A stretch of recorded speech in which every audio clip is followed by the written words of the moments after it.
എല്ലാവർക്കും നമസ്കാരം. ഇപ്പം സമയം 8 മണിയാകാൻ പോകുന്നതാണ്.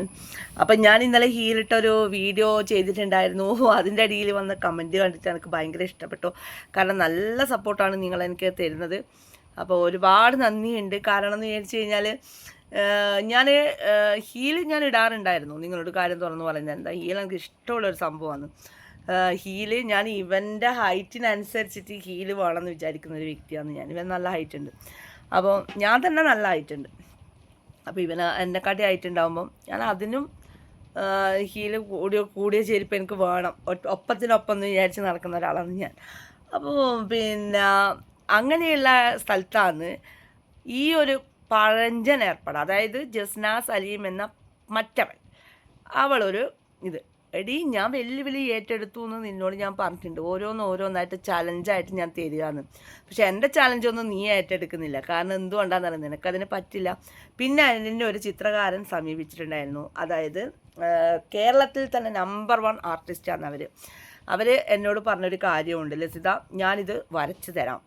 കാരണം ഞാനത് ട്രേസ് വെച്ച് വരക്കുന്ന ഡീറ്റെയിൽ കാര്യങ്ങൾ ഞാൻ നിങ്ങൾക്ക് കാണിച്ചു തരാം, എങ്ങനെയാണ് വരക്കുന്നത് എന്നുള്ളത്.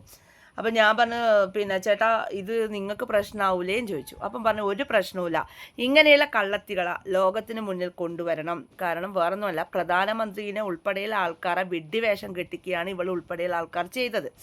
അപ്പോൾ ഞാൻ പറഞ്ഞ് അവർ ട്രേസ് എടുത്ത് വരക്കുന്നുണ്ടെങ്കിൽ ആ ട്രേസിലോട്ട് എടുത്ത് വരക്കുന്നുണ്ടെങ്കിൽ അവരെ ഉപജീവന മാർഗ്ഗമാണല്ലോ ഇതൊക്കെ.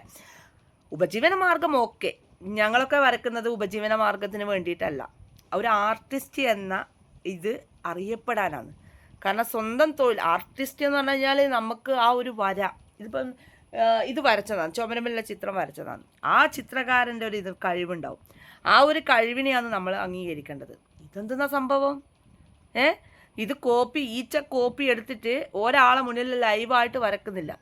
ഈ പിന്നെ അറിയുന്ന ചാനൽ, അതായത് ഇവൾക്ക് സപ്പോർട്ടായിട്ടുള്ള ചാനൽ ഉണ്ടാവില്ലേ, നമ്മളെ ഗോപാൽ ലട്ടണ്ട, ആ ചാനലിൽ വന്നിട്ട് ഇരുന്നിട്ട് വിടുവായിത്തരം പറയുന്നതിനെക്കാട്ടിയും നല്ലത് ഞങ്ങൾ കുറച്ച് 10-50 പേരുടെ മുന്നിൽ നമ്മൾ തരുന്ന പേപ്പറിനകത്ത് ലൈവായിട്ട് ചിത്രം വരച്ചു കഴിഞ്ഞാൽ, ഈ ചിത്രമല്ല ഒരു യഥാർത്ഥ ചിത്രകാരി എന്ന് പറഞ്ഞു കഴിഞ്ഞാൽ ഈ ചിത്രം മാത്രമൊന്നുമല്ല.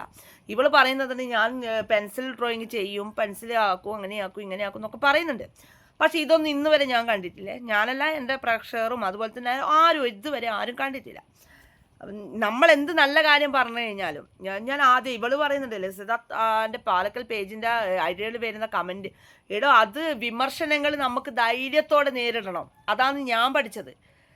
നിന്നെ വിമർശിക്കുമ്പോൾ എനിക്ക് കിട്ടുന്ന സപ്പോർട്ട്, നിന്നെ വിമർശിക്കുമ്പോൾ ഈ കേരള ജനത എനിക്ക് തരുന്ന സപ്പോർട്ട്, അതാണ് എൻ്റെ ഏറ്റവും വലിയൊരു ഭാഗ്യം. വേറൊന്നും കൊണ്ടല്ല, നിന്നെ മുസ്ലിംസും ഹിന്ദുക്കളും ഒരുപോലെ വെറുക്കുന്ന ഒരു ഐറ്റമാണ് എന്ന് മനസ്സിലാക്കി തുടങ്ങി അന്ന് മുതൽ ഞാൻ വിചാരിച്ചതാണ് നിൻ്റെ ഈ ഒരു കളവ് ലോകത്തിന് മുന്നിൽ തന്നെ തെളിയിക്കണമെന്നുള്ളത്. അതിപ്പം തെളിയിച്ചു കൊണ്ടേയിരിക്കുന്നു. നീ പറഞ്ഞില്ലേ 18 കേസ് വരാൻ ഞാൻ തയ്യാറാ, 18 കേസും കൊണ്ട് ഞാൻ വരാൻ തയ്യാറാ. നീ കൊടുത്ത ഓരോ കൊയിലാണ്ടി സ്റ്റേഷനിൽ കൊടുത്ത കേസുകൾ ഓരോന്ന് എണ്ണി പറഞ്ഞ കാര്യങ്ങളുണ്ട്. വരാൻ ഞാൻ തയ്യാറാ. ഞാനായിട്ട് ചാനലുകാരെ വിളിക്കാം, ഞാൻ തന്നെ വിളിക്കാം. നീ പറഞ്ഞില്ലേ ഞാൻ ചാനലുകാർ വിളിച്ചാൽ വരൂല എന്നുള്ളത്. ആര് പറഞ്ഞു വരൂല എന്ന്? നീ എൻ്റെ പഴയ വീഡിയോസൊക്കെ എടുത്താൽ മതി, എൻ്റെ ഇൻ്റർവ്യൂവും കാര്യങ്ങളൊക്കെ അവിടെ ഉണ്ടാവും. ഇപ്പം ഞാൻ വേണ്ടാന്ന് വിചാരിച്ചിട്ടാണ്. നീ ഒന്ന് തൽക്കാലത്തേക്ക് നീ അതൊന്ന് കാണുക, കുറേ മുന്നേ ഉള്ള കാര്യങ്ങളൊക്കെ, എന്നിട്ട് മനസ്സിലാക്കുക. നിന്നെക്കാട്ടി മുന്നേ ഒരു സെലിബ്രിറ്റി ആയ വ്യക്തിയാണ് ഞാൻ. പക്ഷേ ആ സെലിബ്രിറ്റിയാണെന്ന് ഞാൻ ഇന്ന് വരെ പറഞ്ഞു നടന്നിട്ടില്ല എവിടെയും. എനിക്ക് അതിൻ്റെ ആവശ്യവുമില്ല. പൊളിറ്റിക്സിലൂടെ, അതായത് വീടാക്രമണത്തിലൂടെ സെലിബ്രിറ്റി ആയ ഒരാളാണ് ഞാൻ. കേരളം ഒരുവിധ ആൾക്കാരൊക്കെ ലസിത പാലക്കൽ ഏതാന്ന് ചോദിച്ചു കഴിഞ്ഞാൽ പറഞ്ഞു തരും. മനസ്സിലായിനാ? നീ വലിയ അധികം ഡയലോഗൊന്നും ഇളക്കണ്ട. അതുകൊണ്ട് ചാലഞ്ച് ഏറ്റെടുക്കാൻ നോക്ക് തള്ളേ.